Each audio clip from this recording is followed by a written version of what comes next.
Hello, this is HP Enterprise M750 printer, and I'm going to show you how to fix the 59.f0L. This particular fix can also work for other similar models like CB5525, CB5225, and the rest like that.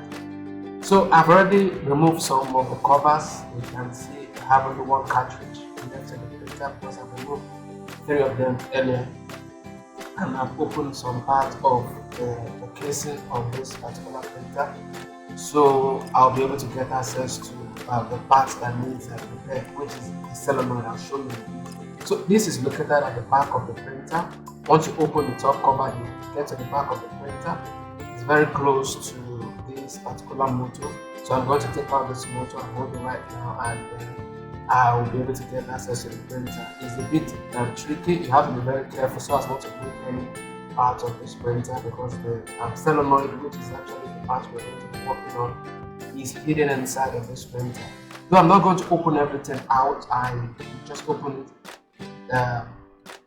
in such a way that I'll be able to get access to the solenoid and fix the problem without opening every casing of this printer, because the part we're going to fix is hidden inside. So I'm going to take out this motor or rotor, whichever one you call it. I'm going to take it out slowly.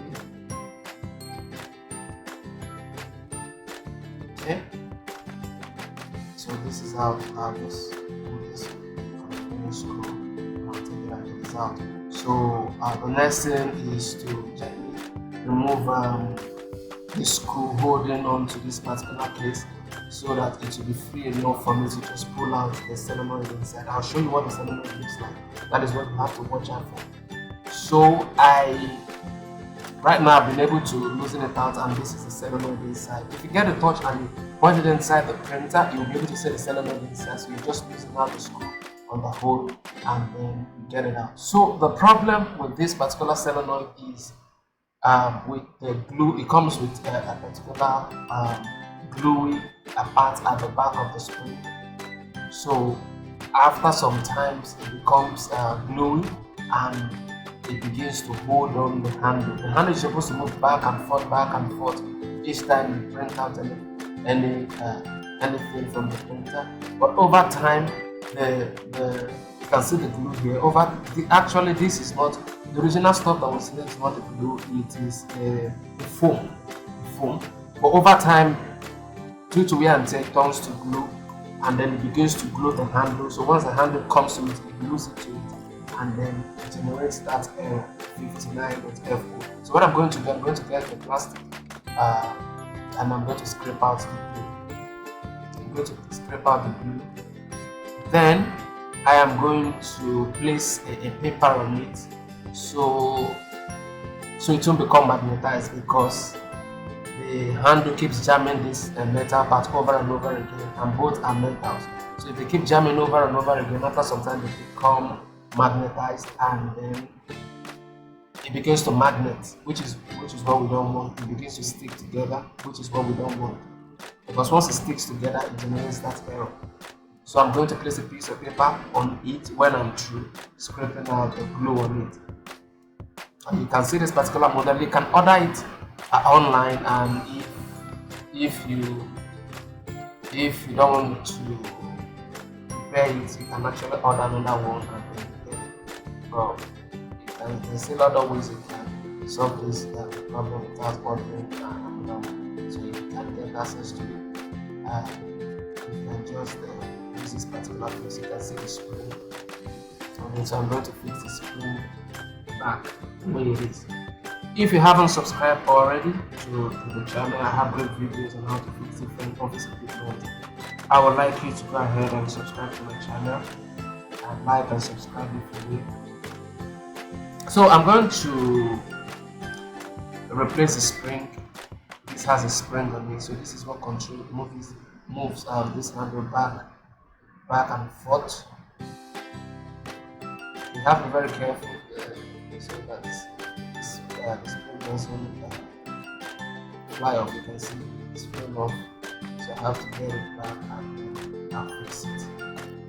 inside. So this particular fix, like I said earlier, you can work for different models of this printer. So once your printer begins to come up with 50.f0, just know it has to do with the Selenoid. It's actually called Selenoid in case you want to find another one online.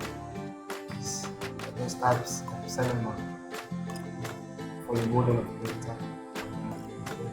So I have been able to replace the screen right now, and then you can see the screen is back, and then I'm going to take out the blue at the back of it. I don't want this to stick again because that is actually what causes this error.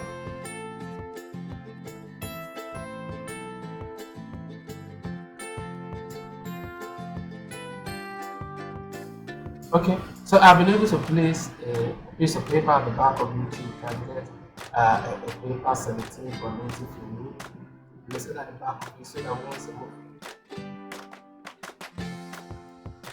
move back and forth, it is free and it bounces back. Just make sure that the handle bounces back once it moves backward. That is just your goal here. Remember that the part you're going to place a piece of paper over is not all the part at the back. It is just that part where you have that gluey material, that gluey stuff. You just place a piece of paper. After you clean out the gluey stuff, place a piece of paper on it. And the reason for the piece of paper is so that it doesn't become magnetized. Now I'm going to add glue to either side of the spring, and the reason for this is because I don't want it to pull out while I am returning it inside. So if you decide to put a glue on it, all the better. The spring will not pull out later in future, which is very good. And if you decide not to put it, it's fine, but I for once over time I discovered that once you put the spring back inside, sometimes the spring flies off again, and then you have to bring out the Selenoid again to fix it back. So that's why I'm doing this. So that is just the fix for it. Remember to like and subscribe to my channel, and I'll see you some other time. Thanks for watching. Bye.